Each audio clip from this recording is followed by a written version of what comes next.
روایت ہے مستور بن شداد سے کہ میں نے رسول اللہ صلی اللہ علیہ وسلم سے سنا،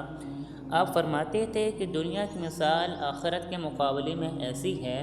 جیسے کہ تم میں سے کوئی اپنی ایک انگلی دریا میں ڈال کر نکال لے اور پھر دیکھے کہ پانی کی کتنی مقدار اس میں لگ کر آئی ہے۔ مسلم شریف۔ تشریح: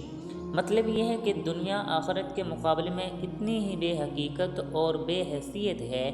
جتنا کہ دریا کے مقابلے میں انگلی پر لگا ہوا پانی، اور دراصل یہ مثال بھی صرف سمجھانے کے لیے دی گئی ہے، ورنہ فی الحقیقت دنیا کو آخرت کے مقابلے میں یہ نسبت بھی نہیں ہے۔ دنیا اور جو کچھ دنیا میں سب محدود اور متناہی ہے، اور آخرت لامحدود اور لامتناہی ہے، اور ریاضی کا مسلم مسئلہ ہے کہ محدود و متناہی اور لامحدود و لامتناہی کے درمیان کوئی نسبت نہیں ہوتی۔